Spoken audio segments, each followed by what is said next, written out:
Hey guys, okay, so I think we are recording.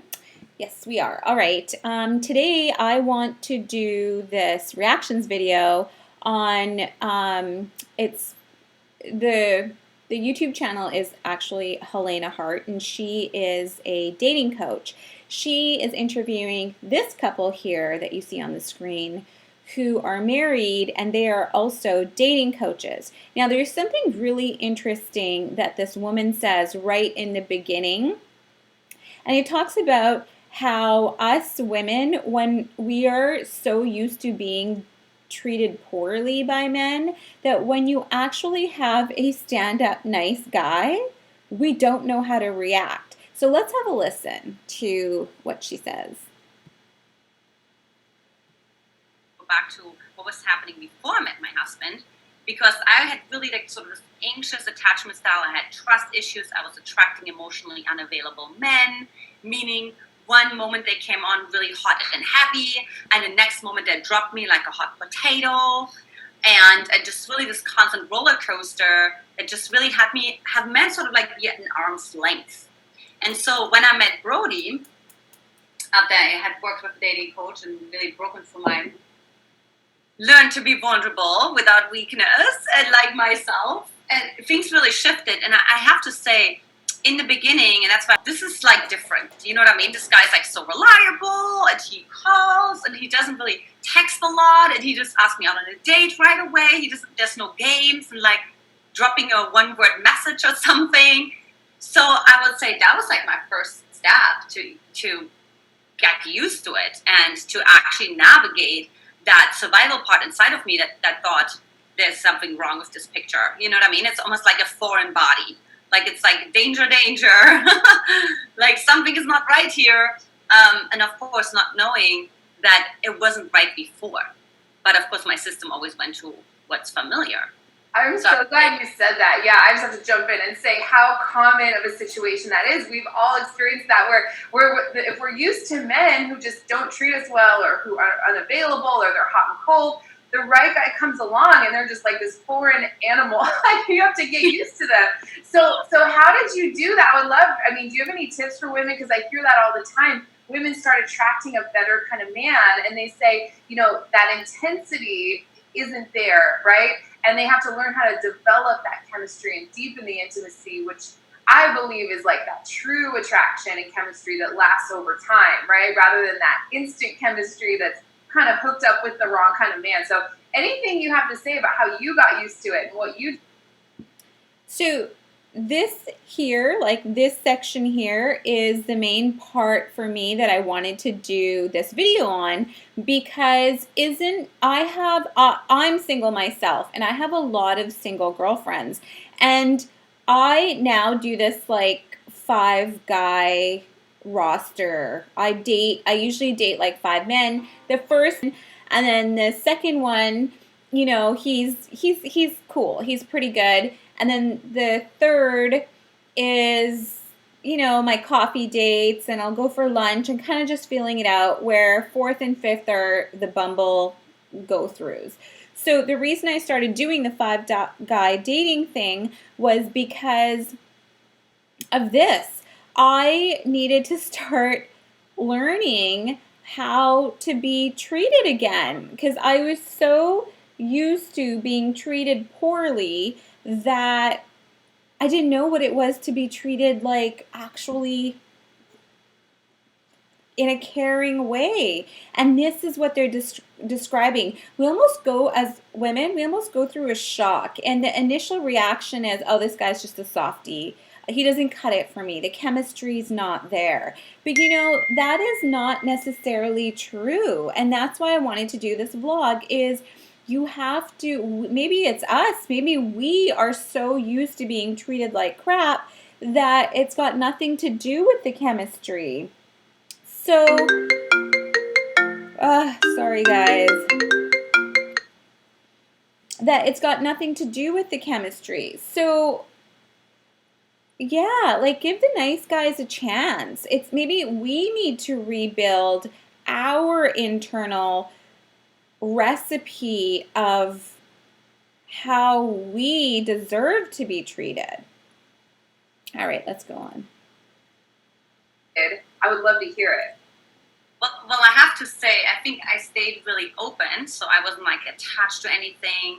And I also had the right man. So I mean, I Brody was like, he always says, and you can chime in too, Dom. Yeah, I'll chime in. Like, he's like this fence. So he's like, you just like, I ignored him a whole night, and I mentioned that in the other video too, and then drank 2 bottles of champagne, and I don't drink at all. And so it was definitely like one to get used to. And I think for me, it was really about like just being honest, like, and also giving myself that space for things to crystallize itself out, like, meaning like I was seeing other guys, but Brody was that constant. And like at some point, I literally was like, well, wait a minute, I could just imagine everyone like kind of leaving my life because they were cycling in and out. But with Brody, I couldn't really imagine that. And so I think for me, one of the biggest things was to feel safe. And I know this sounds weird because like you're like, wait a minute, you have like a safe guy who's like there for you, who's like consistent, but actually telling the system like that it's safe to receive, because I have a narcissistic mother. So I was like, okay, it's not safe to receive. There's always like, another payoff. There's like strings attached. There's going to be some sort of like expectations that are not communicated, and you're going to get manipulated. So that's why it was so important to me to actually practice be, I'm safe. Like, I'm safe to receive. I mean, even to this day, 6.5 years later. You want to add anything on to that? I mean, I don't know. It's from your perspective, so I'm not sure what else to add. Yeah, no, I'd love to hear your perspective too, Brody. I know we talked about this a little bit in the last video, but what was your experience like kind of in the early stages, moving towards commitment? Yeah, so I would say, like, after we started dating each other, it was really about her system. I could tell was freaking out a bit, and I think I'll talk about some of the things she did well. I feel like that kept the relationship sustaining, because I think that might be a better approach. So Anshu was really self-aware, and I think she was able to watch the fear inside of her coming up and was able to speak to it. So I think that's one thing that went really well when we were dating, is that she would bring up things like, I tend to not have relationships last past three weeks, and I interpreted that as because she sabotages it after 3 weeks. And but it was good that she told me that, because then I could kind of understand, okay, that's maybe good to know. And so of course, as 3 weeks started getting closer, she started acting a little funny, and I'm like, okay, this is interesting. And then she tried to break up with me, and some different things happened, like she said, ignoring me at the party. But then she would also do the same thing when we were, even after we kind of, we didn't move in together, but we were definitely getting more serious. And I remember one time, we might have talked about this in the last video, but she actually said to me, part of me wants to manipulate you right now. And I think it was really powerful, because she was able to tell me like what was going on inside of her. And so I could be aware of it, and I could see that she had control over it. And so I think that's one thing that's really powerful in the early stages of dating a man, or when you're moving towards more commitment, to actually be able to show him that you see some of your own patterns, that you can see what's going inside of you. So I think this is the key. I'm going to end it here. The key is to be aware and practice presence, because if you're not aware of why you're pushing certain people out of your life, like, what is the reason? And if you're not aware of it, you're going to be single for a really long time. I mean, it's just sometimes immediate chemistry isn't everything. That's happened to me, where I had this, like, I wasn't completely attracted to the guy, but anyways, we still kept seeing each other, and over time our relationship just grew, and it got stronger, and it got stronger. I sabotaged it. I'm going to full on admit I completely sabotaged that relationship, but I learned a huge lesson. I learned that love happens slowly. The infatuation is the quick part. It's the that's the ego, but love happens slowly. And I say this all the time because I've been through it.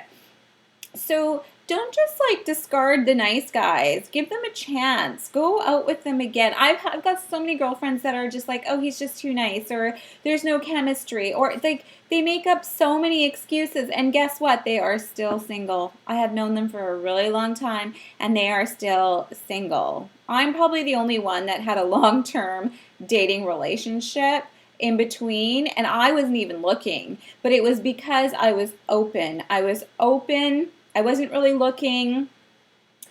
And it was more for me as well, just about safety. And the guy that I was with on and off for 2.5 years gave me that safety, you know?